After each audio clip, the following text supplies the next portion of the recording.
Abstract class को लेकर के बहुत कंफ्यूजन है कि कॉमन बिहेवियर को उठाओ, एक क्लास में उठा करके डाल दो और उसे एब्स्ट्रैक्ट क्लास बना दो, तो उसका एडवांटेज ये हो जाएगा कि तुम कोड को यूज कर पाओगे। ये काम तो तुम कॉन्क्रीट क्लास से भी कर सकते हो। तुम एक क्लास बनाओ, उसमें कॉमन बिहेवियर डाल दो और उसको बाकी क्लासेस में यूज कर दो, और जरूरत पड़े तो किसी मेथड को ओवरराइड कर दो। ये तो तुम कॉन्क्रीट से भी अचीव कर सकते हो। तो एब्स्ट्रैक्ट क्लास अगर तुम ऐसे आंसर करने वाले हो, ये कॉमन बिहेवियर को रैप अप करके एक सिंगल क्लास में डाल देते हैं और उसको यूज कर लेते हैं बाय एक्सटेंडेड क्लास, तो तुम रिजेक्ट हो जाओगे। देखो, एब्स्ट्रैक्ट क्लास की दो तीन एडवांटेज होते हैं। पहला एडवांटेज ये होता है कि उसका ऑब्जेक्ट नहीं बन सकता, ठीक है, तो वो किसी भी रियल एंटिटी को रिप्रेजेंट नहीं करती। जैसे कि समझो कि एनिमल है, तो एनिमल कभी भी एक कॉन्क्रीट क्लास नहीं होनी चाहिए। क्यों? क्योंकि जब मैं तुमसे बोल रहा हूँ एनिमल, तो उसकी तुम इमेज अपने दिमाग में नहीं बना पाओगे। जिस चीज़ की इमेज तुम अपने दिमाग में बना पा रहे हो वो तुम्हारी कॉन्क्रीट क्लास है, जैसे कि डॉग या कैट या लायन। जिस चीज़ की इमेज तुम अपने दिमाग में नहीं बना पा रहे हो, जो कि अधूरा है, लेकिन तुम समझ रहे हो कि क्या चीज़ है, लेकिन उसकी 100% बिहेवियर तुम्हें नहीं पता चल रहा है, वो तुम्हारी एब्स्ट्रैक्ट क्लास है, जैसे कि एनिमल। अब एनिमल के सबसे बड़ा एडवांटेज ये है कि जैसे कि कोई चीज़ जो, जैसे कि बोलने का तरीका हर एक जानवर का अलग अलग है, तो स्पीक मेथड जो तुम बनाओगे उसे एब्स्ट्रैक्ट बना दोगे।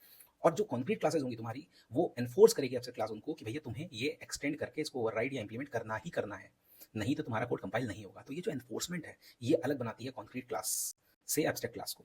प्लस इसका जो है ऑब्जेक्ट नहीं बन पाएगा। तो एब्स्ट्रैक्ट क्लास जो होगी केवल कॉमन बिहेवियर को तुम्हारे रखेगी और तुम्हें इन्फोर्स करेगी कि ये बिहेवियर जब तुम बना दोगे, ऐड कर दोगे, तभी तुम एक कॉन्क्रीट क्लास बना पाओगे। यानी कि एनिमल को अगर तुम्हें कुत्ता, बिल्ली या शेर बनाना है, तो तुम्हें कुछ बिहेवियर उसके अंदर डालना पड़ेगा।